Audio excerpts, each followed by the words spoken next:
Buenos días, esta es la clase 2 del módulo 3 del curso Uso de herramientas informáticas para la recopilación, análisis e interpretación de datos de interés en las ciencias biomédicas.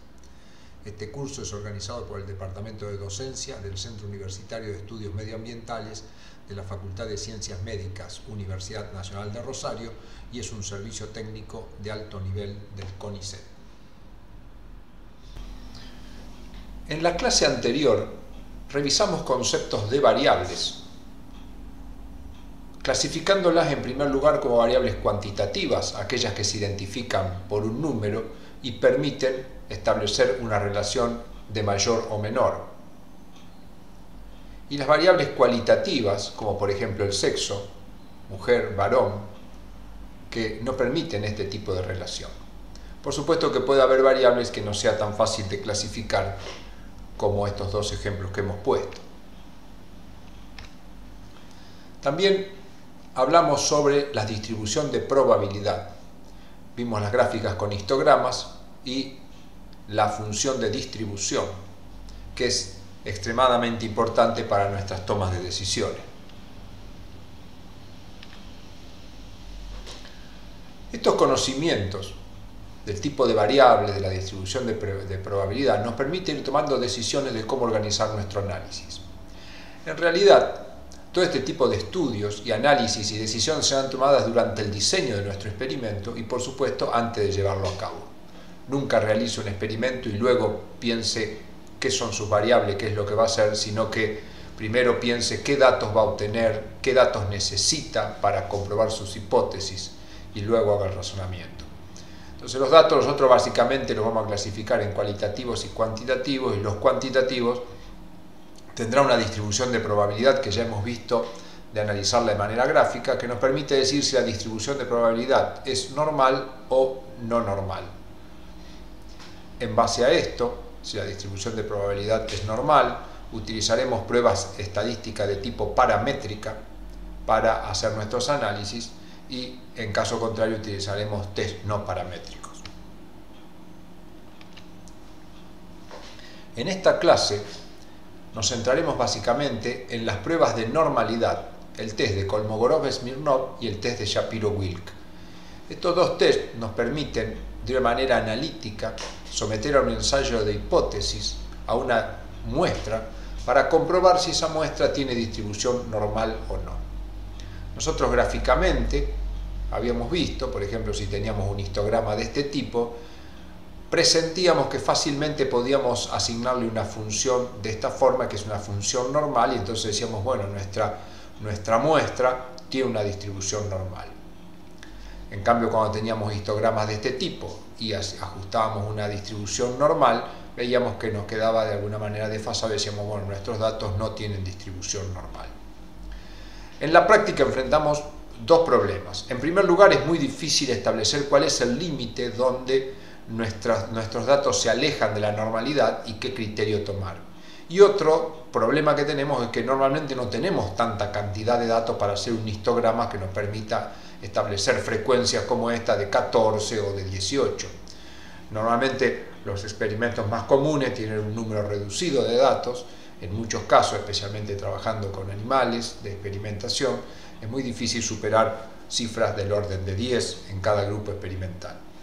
Por lo tanto, estas dos pruebas nos permitirán independizarnos un poco de nuestra sensación y nuestra vista y confiar más en los errores de tipo 1 y de tipo 2 para seleccionar nuestra hipótesis nula o alternativa.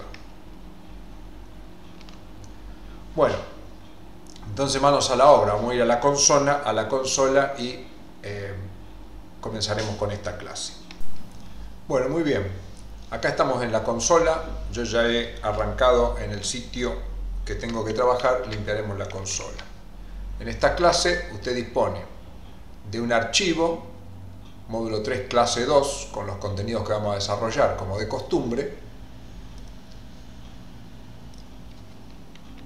y de una planilla de cálculo, tabla R32, ODS o XLS, donde en este caso tenemos una sola tabla, con la cual deberá trabajar. Lo vamos a cerrar. Bueno, yo ya he introducido la tabla R321, ya la tengo acá con la que vamos a trabajar. Entonces el primer tema que vamos a tocar hoy es funciones. Ya hemos anticipado algunas cosas en los otros módulos, pero acá vamos a trabajar un poco mejor. ¿Qué es una función? Bueno, una función es una expresión, por ejemplo, y igual x más 1, es la que hemos planteado como ejemplo. Esto es una función. Normalmente ahí usamos y y x convencionalmente, pero puede ir cualquier letra. Y la llamamos habitualmente variable dependiente, que es la que queda sola al lado del signo igual, y la otra es la variable independiente. Después tenemos parámetros, este 1 que se está sumando a la x y un 1 que está multiplicando a la x, pero por razones obvias no lo ponemos. Por supuesto, yo la función la podría haber escrito así y sería exactamente lo mismo. Este 1 que está multiplicando a la x y este 1 que está sumando, que elegí esos números para hacerlo sencillo, son lo que se conocen como los parámetros. Entonces, lo que vamos a ver es cómo introducir una función en R que es un elemento de extremo valor. Es muy sencillo.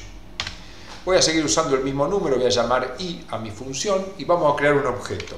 Como siempre lo asignamos y para crear una función se usa la función function. Y acá le indico entre paréntesis cuál va a ser mi variable independiente. O sea, acá para hacerlo sencillo usé como nombre del objeto la variable dependiente y como variable independiente la real variable independiente que teníamos dentro de la función. Y luego, entre llaves, escribimos la función x más 1.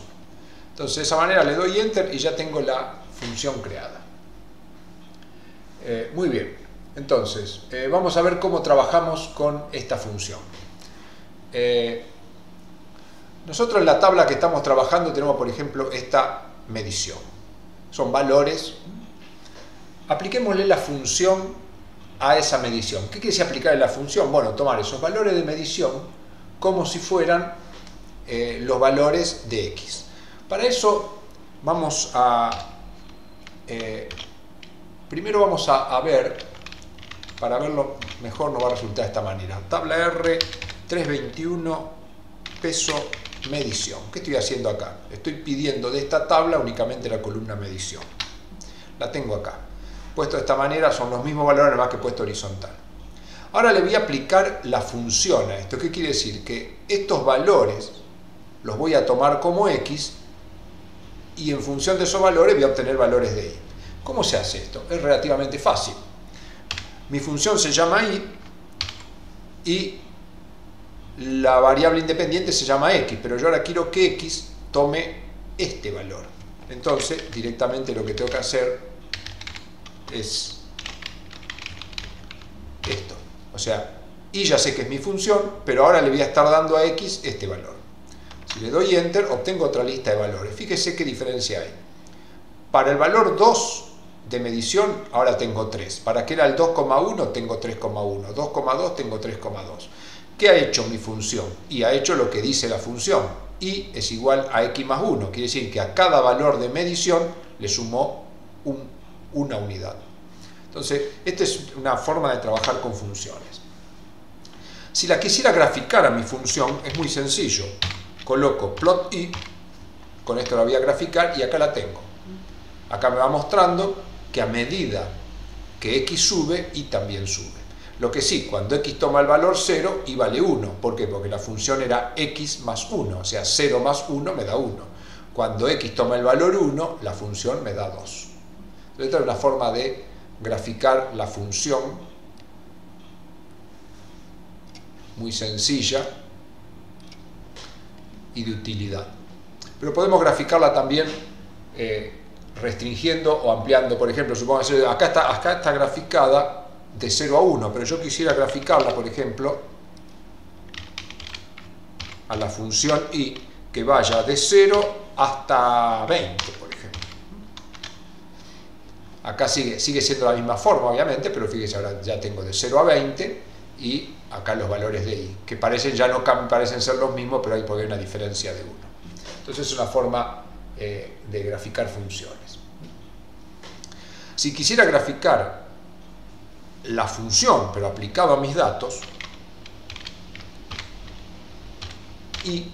pero aplicado a mis datos, que era la tabla R321, peso medición. ¿Qué estoy haciendo acá? Analicemos. Tabla R321, estoy seleccionando esta columna. Al colocar eso dentro del paréntesis I, ¿qué estoy haciendo? A los datos de esta columna sumándole 1. Y con plot lo estoy graficando. Entonces, si le doy Enter, acá tengo la gráfica. ¿Esto qué es? Es la gráfica de los datos en el eje X. Tengo el orden en que fui tomando los datos. O sea, estaría graficando en definitiva estos valores acá. El orden en que fui tomando los datos y acá el valor que corresponde de haber aplicado la función. En definitiva son estos valores ordenados cronológicamente. Bueno, muy bien. Esta poderosa herramienta de manejo de funciones no es sencilla, pero hay que insistir y cuando la aprenda a manejar no se arrepentirá de haber hecho un esfuerzo interesante. Ahora vamos a trabajar con la función normal. La función normal es una función extremadamente compleja y voy a volver a abrir el archivo que teníamos para verla.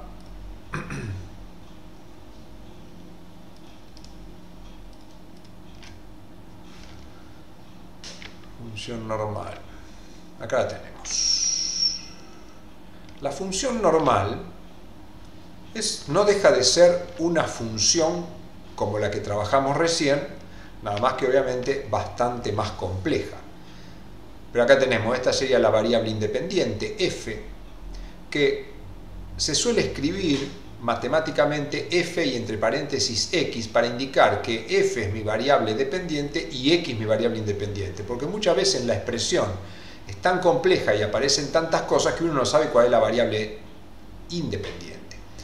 En este caso tenemos cocientes, raíces y demás cosas. Entonces, si acá aparece f de x, es porque esta es la variable y todas las otras cosas, media, sd, 2, 1, pi, que aparezca, serían parámetros o constantes de nuestra función. Entonces, con esta función trabajaremos. Muy bien. Esa función hay que cargarla en R y usted encontrará el código para cargarla. Para cargarla tiene que ir escribiendo la función, pero yo la tengo cargada. Oh, muy bien. Busquémosla. La función normal, en el archivo usted encuentra cómo sería el código. Yo la tengo cargada, acá está. La llamé f a mi función normal y la defino como una function, la definí como una function de x, y acá tengo los parámetros. Acá hay que ser muy cuidadoso con los niveles de paréntesis, pero bueno, empezando con funciones sencillas, usted podrá construir funciones bastante más complejas. Entonces, vamos a trabajar con esta función. Entonces, supongamos que yo quiero graficar esta función con un valor de media en particular. Por ejemplo, digo, bueno, la media es un parámetro que figura acá. Entonces, supongamos a la media le asigno el valor 10. Y a SD, que sería el desvío estándar, son los dos parámetros, la media y el desvío estándar. En realidad no son, es el promedio y la desviación estándar, pero bueno, cuando nosotros trabajamos con una muestra, utilizamos la media de esa muestra, que es un estimador. Y como desvío estándar, supongamos que tenemos 1. Entonces yo acá, ¿qué he hecho? He cargado los dos parámetros, SD y media. Ahora vamos a crear un conjunto de valores X para poder graficar mi función. Nosotros ya hemos aprendido en el módulo 1, vamos a crear un vector utilizando la función sec, que genera una secuencia de datos que vaya de 0 a 20, de 0 a 20 y que vaya en escalones de 0,01. Esto me va a generar obviamente 2000 datos. Lo podemos ver, acá los tengo, 2000 datos, termina en 20. Entonces, Tengo f, tengo la media, tengo los parámetros que le asigné. Acá hay algo que está mal, porque la media, perdón, era media. La media era 10, el desvío estándar era 1. Tengo la función, y entonces con esto puedo graficarla. Si yo primero grafico f, acá me da la gráfica de f. Siempre cuando le ponemos graficar f sin ningún intervalo, nos da la gráfica de 0 a 1 únicamente. Como yo sé que la media de mi función está en 10, ahí la función normal, en el valor de la media, va a tener el máximo. Por lo tanto, a mí me convendría graficar f en un intervalo, por ejemplo, que vaya de 0 a 20. Si voy de 0 a 20, acá tengo mi función, esta es mi función normal. Acá he graficado la función sin darle ningún valor, pero yo podría graficar la función basándome en estos valores de x, de 0 a 20. Entonces, acá hubo algún problema que ya vamos a encontrar.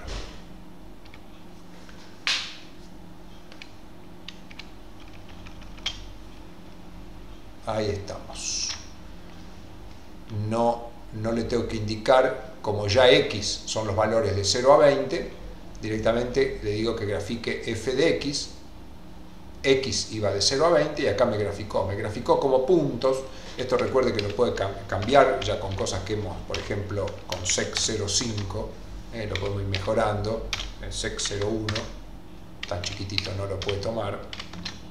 Ahí está, entonces uno achica los puntos de manera que la gráfica no quede tan voluminosa dentro del recuadro.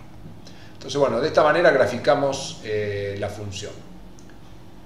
Existen otros mecanismos que usted puede ver en el archivo, pero que son básicamente lo mismo.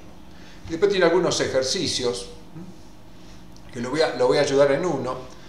Una función que le planteo es que haga, por ejemplo, la función igual 2 por x elevado a la 2 más 2. Tenemos esta función. Yo la quiero definir. ¿Cómo la definíamos? Bueno, teníamos que definir un objeto. Llamémosla f cuadrada, porque es una función cuadrática. Le pongo otro nombre, porque si pongo f le voy a escribir arriba de la función normal que tengo que utilizar después. Escribo function y le indico con qué letra voy a indicar la variable independiente. Acá la variable independiente es x, podría seguir trabajando con x, pero supóngase que no quiero trabajar con x, quiero trabajar con z, o sea, va a ser f de z. Entonces, ahora abro llaves y tengo que escribir esta expresión en el código de R. Entonces esto es sencillo, es 2 por x elevado al cuadrado más 2. Acá qué error cometí. La función f cuadrado estaría representando ahí, iba a trabajar con variable independiente z, pero entonces acá lo que tengo que colocar en este caso es z. Por supuesto, esto trae siempre lugar a complicaciones, ¿no? Porque uno dice, ¿por qué si allá tengo x, acá tengo z? Entonces le vamos a dejar x para no ser excesivamente sofisticado. Y ahí tengo. Si le digo plot f cuadrada, acá tengo la función, siempre de 0 a 1. Si yo quiero ver un poco mejor su función, le voy a dar un rango, por ejemplo, que vaya desde menos 100 hasta 100. Y ahí tengo la función. Es la función f cuadrada. Entonces, usted le amplía bien el rango. Cuando quiere ver una función, no se quede corto, analícela en un rango extremadamente grande, desde menos 10.000 hasta 10.000, y uno ahí va a ver bien la función. Bueno, muy bien. Entonces ahora vamos a entrar en las pruebas para evaluar distribución normal. Acá vamos a trabajar con dos objetos, dos grupos de datos, que yo ya los creé. un grupo de datos que llamo norm, que son 100 datos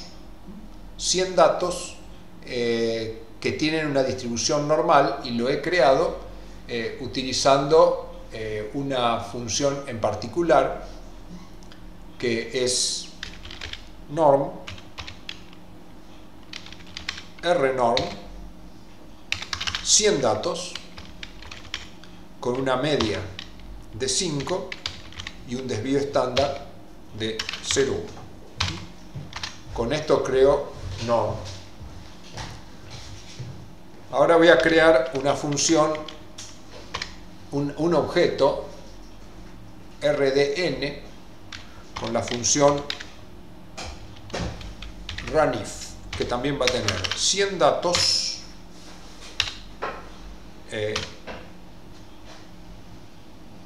que van a estar entre 1 y 50. Esto ya lo hemos visto en el módulo anterior.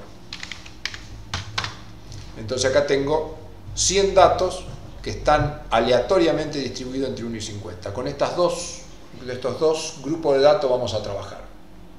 Entonces, analicemos con un histograma el grupo de datos norm. Acá lo vemos. Esto es el grupo de datos de norm que supuestamente tiene una distribución bastante cercana a normal. Y el grupo de datos de rdn, que como vemos no lo tiene. Entonces así a simple vista ya estamos viendo que tenemos un grupo de datos cercano a normal y otro grupo de datos no tan cercano a normal. Entonces lo que vamos a hacer ahora es crear un vector X que una secuencia que vaya de 0 a 50 y cada 0,1. Este grupo de datos, ¿para qué lo voy a utilizar? Porque como mis datos están distribuidos entre 0 y 50, yo con esto acá voy a graficar las distribuciones normales y voy a ver si se ajustan a mi histograma. Entonces, calculemos la media del desvío estándar. Son parámetros de distribuciones normales. Cuando yo tengo una serie de datos que no lo sé, lo puedo calcular igual, pero si no lo es, no va a corresponder esos parámetros. Pero sí lo vamos a calcular. Vamos a llamar media y lo vamos a calcular con la función min que ya conocemos de el grupo rdn. Y sd lo vamos a calcular con la función sd de rdn. Entonces ahí yo ya tengo la media y el desvío estándar de rdn. Lo que vamos a hacer ahora es volver a hacer el histograma de rdn, pero no mostrando la frecuencia, es decir, el número de datos, sino mostrando la densidad. Para eso, ya lo vimos en la clase anterior, utilizamos esto, medimos densidad. Y ahora lo que vamos a graficar acá es la línea, también con algo conocido, con line spline, y acá vamos a graficar como valores de x el vector x que acabamos de crear, y como valores de y la función normal, pero para x, y esa función normal va a tomar como media la media de estos datos y el desvío estándar. Qué confuso, ¿no? Pero bueno, todo lo hemos sufrido en un comienzo esto. Y acá faltará seguramente un paréntesis. Ahí está. Entonces, fíjese, vamos a ampliar un poco esto para que se vea mejor. Vamos a hacer de nuevo el histograma, nada más que acá le vamos a poner un ilim que vaya desde 0 hasta, digamos, acá hasta 0,03. Acá tengo, ahí grafico el histograma y ahora el line spline. Entonces, ¿esto qué sería? Esto sería la función normal con la media y el desvío estándar de estos datos. Y el histograma son los datos reales. Entonces, a simple vista vemos que nuestros datos no se ajustan muy bien a una normal. Veamos qué pasa con el otro grupo. Para el otro grupo, vamos a escribirlo, tendríamos que uno de los parámetros, vamos a ubicarlo. La función que vamos a utilizar es esta. Los parámetros que tiene son media y SD. Entonces, como media, vamos a calcular la min de el grupo de datos norm. Como SD, vamos a calcular el desvío estándar de los datos norm. Ahora vamos a hacer el histograma de los datos norm con la frecuencia en false. Ahí tenemos nuestros datos. Y ahora lo que vamos a hacer es, lo vamos a buscar para acá, con el line spline, vamos a utilizar los valores de x que ya generamos y f de x. Acá deberíamos cambiar los valores de x porque los valores de x van en valores muy chicos. Entonces vamos a calcular, vamos a hacer x un nuevo vector que sea una secuencia que vaya, digamos, fíjense acá estamos de 4,6 a 5 y algo, bueno, que vaya, qué sé yo, de 2 a 6 y que vaya de a 0,1, por ejemplo. Sí. Probemos eso. Y ahora sí, me voy al line spline, que voy a graficar acá en x estos valores y f de x esta función. Y entonces ahí la tengo. Otra vez tengo el problema, pero acá no es complicado. Fíjese que la función, utilizando la media y el desvío estándar de esto, se ajusta bastante bien a nuestro histograma. Entonces, los datos conocidos como norm, a simple vista tienen distribución normal. Pero bueno, de ahora en adelante vamos a tratar de independizarnos de la simple vista para entrar en los ensayos de hipótesis, donde ya lo podríamos hacer inclusive si fuéramos ciegos, porque no requerimos más de estar viendo si se ajusta o no se ajusta. Estos son dos tests. Uno es el test de Shapiro-Wilk y el otro es el test de Kolmogorov-Smirnov. Les recomiendo el de Shapiro-Wilk.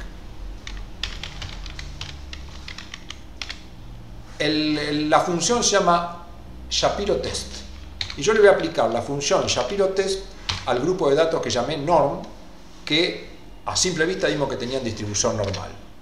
Lo aplico, vamos a dar una serie de... Vamos a limpiar, porque esto quedó... Vamos de nuevo, Shapiro Test.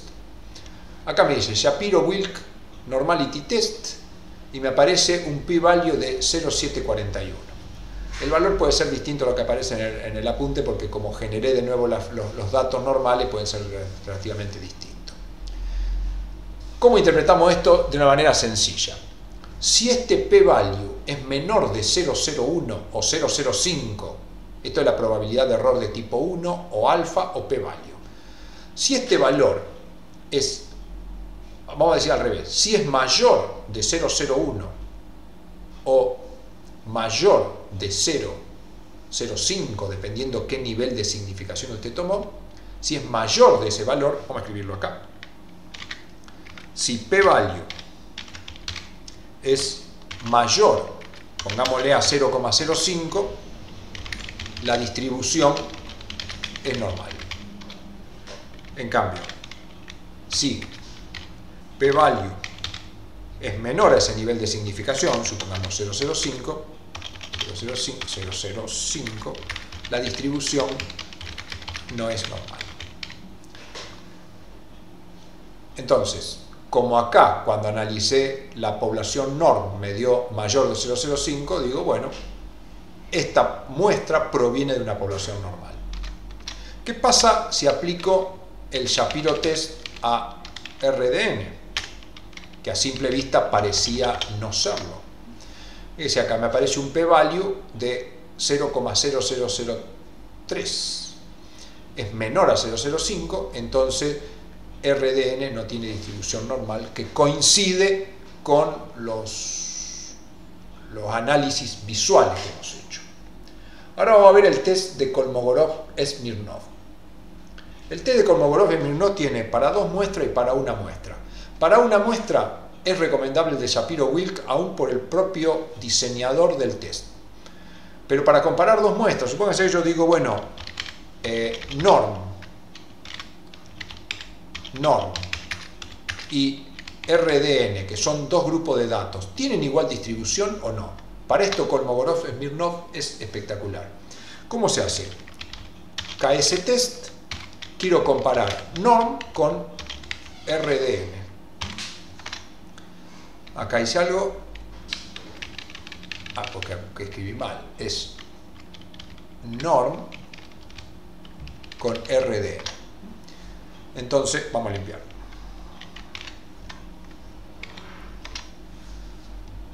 Kolmogorov-Smirnov test para 2 muestras y acá me aparece un p-value. El p-value es extremadamente menor que 0,05. Si fuera mayor que 0,05, las dos muestras provienen de la misma distribución de probabilidad. Como es menor, uno dice, no, la distribución de probabilidad de lo que proviene esto no es la misma que esta. Por Shapiro-Wilk, nosotros probamos que esta era normal y esta no. Es obvio que Kolmogorov-Smirnov no va a decir no, son distintas. Si quisiera comparar una sola muestra, es más sencillo que esto, perdón, no es más sencillo, hay que calcular una serie de parámetros, pero como el propio diseñador del test KS para una sola muestra no lo recomienda, entonces cada vez que nosotros tengamos que evaluar una sola muestra vamos a utilizar el test de Shapiro-Wilk. Otra ventaja adicional es que Kolmogorov-Smirnov por lo menos recomiendan que haya 50 o más datos. En cambio Shapiro-Wilk es aplicable a más de 50 y también a menos de 50.